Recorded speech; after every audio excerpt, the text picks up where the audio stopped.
और वेशभूषा की प्राण विदेशी वेशभूषा की प्राण कैसी? हमारे भारतीय संस्कृति में वास्तु अनुकूल हो वही वस्त्र पहनना,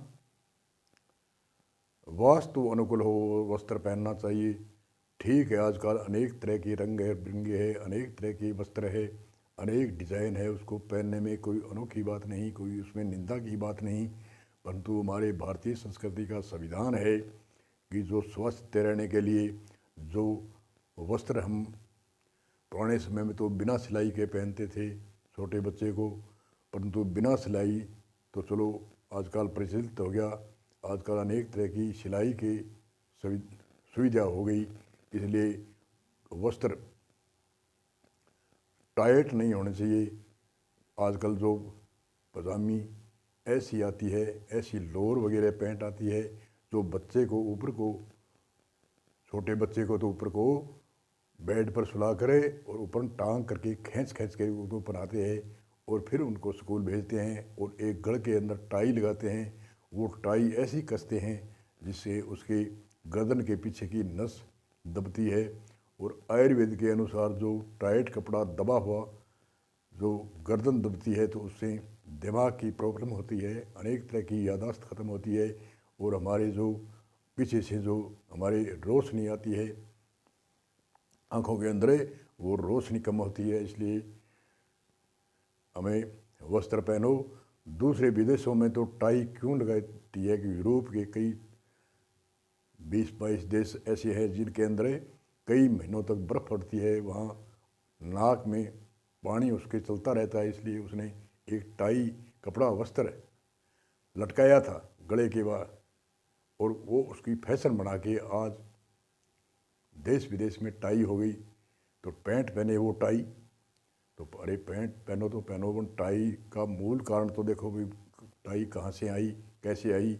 हमारे गले के अंदर गमछा गमछा होता था, गमछा से आजकल तो कोरोना का अब आज हमने सुनी है, पुराने समय में बड़े ऋषि मुनि आचार्य जो आयुर्वेद शास्त्रीय थे उनका उपदेश था कि गल के अंदर अंगोछा, अगर एक जाडे कई आदमी इकट्ठे बैठे हैं, दांसी आई तो उसको मुंह के आगे लगाओ। अगर ये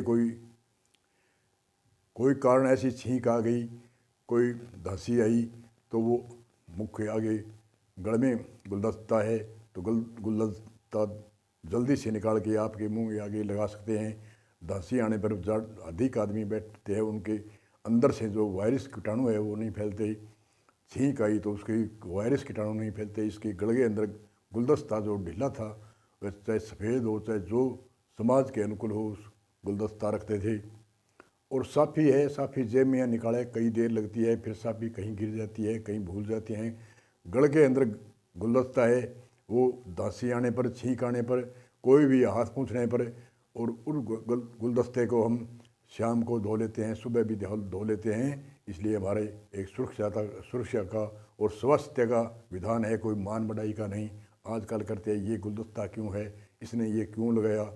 अरे टाई जो कंठ मुछते हैं, जिसको नाड़ दबती है, उसकी तो कोई अचंभा ही नहीं है, उसका तो कोई जिक्र भी नहीं है। जो गुलदस्ता गल के अंदर लगाते हैं इनका एक अचंभा करते हैं, ऐसे क्यों लगाया, वैसे क्यों लगाया। तो इस तरह से भारतीय संस्कृति के जो आचार्य विद्वान जो आयुर्वेद के ऋषि मुनि थे, उनकी हमारी परंपरा जिसने नींव रखी, उस परंपरा के उन संविधान पर हमने चलना चाहिए। तो उससे हमारे शरीर के अंदर कोई स्वास्थ्य का बिगड़ाव न हो, अब हम स्वस्थ रह सकें। इसलिए वस्त्र पहनो, अनेक भांति के वस्त्र पहनो, कोई मनाही नहीं है, परंतु लिविज होना चाहिए, न टाइट हो न खुला हो, ऐसा वस्त्र होना चाहिए जैसे वास्तु अनुकूल वस्त्र हो। जैसे काले वस्त्र किसको देते हैं? पुराने समय में जो देश निकाला देते थे उनको देते थे, जिनकी फांसी होती थी उनको देते थे। और काले वस्त्र निषेध हमारे वास्तु शास्त्र में, आयुर्वेद में क्यों है कि काले वस्त्रों में जो सूर्य का प्रकाश जो शरीर में जो जाना चाहिए वह नहीं जाता। इसलिए जैसे हमें डॉक्टर आँख की दिक्कत होती है, पानी गिरता है, उस समय कहते हैं आपके सूर्य की प्रकाश से आपकी आँख खराब होती है, इसलिए वो काली चश्मा देते हैं, आपके प्रकाश नहीं जाएगा आँख के अंदर। इसी तरह से काले वस्त्र से हमारे हम शरीर को ढकते हैं तो हमारे सूर्य का प्रकाश नहीं जाता, इससे ऊर्जा नहीं बनती, इससे कई बीमारियां पैदा होती है काले वस्त्र से।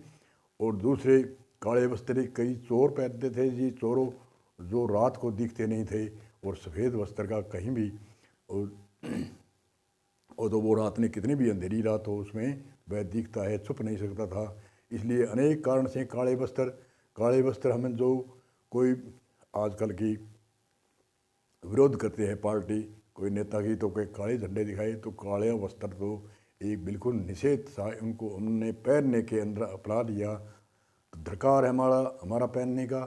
फिर भी आजकल हज़ारों प्रकार के रंग बिरंगे वस्त्र है, कैसे भी पहनो, परंतु ल्यूज पहनो और वह स्वास्थ्य रखने के अच्छी तरह से जो हमारी सफाई हो वह वैसे वस्त्र पहनो। दूसरी की जो ऋतु के अनुकूल पहनो, जैसे हमारे सर्दी थी, सर्दी के अंदर हम पैंट जींस या जाडी पैंट पहनते थे, जराब पहनते थे, और गर्मी आ गई, भयंकर गर्मी है, पैरों में जराब है और पैरों में पसीना आ रहा है, दुर्गंध आ रही है, फिर भी हम जराब पहनते हैं। हमारे ऐसी समझ नहीं कि हमारे पैर के अंदर दुर्गंध आती है, इस हम जराब को पहनते हैं। प्रकृति हमें संकेत करती है कि यहाँ जराब डालने से आपके दुर्गंध पैदा होगी, आपको दुर्गंध आएगी और नज़दीक बैठने वाले को दुर्गंध आएगी। तो इसलिए इस समय में, इस मौसम में परमात्मा ने, प्रकृति ने संदेश दिया है कि जराब मत पहनो, खुले वस्त्र पहनो और भारी वस्त्र त्याग के, और जो गर्मी के अनुकूल जो वस्त्र है उनको पहनना शुरू करो। इसलिए हमें सावधान प्रकृति भी देती है, हम उनसे विरुद्ध उल्टा काम करते हैं, तो हमें सावधान रहना चाहिए, स्वास्थ्य का ध्यान रखना चाहिए। बोलो सतगुरु भगवान परमात्मा की जय हो, जय हो।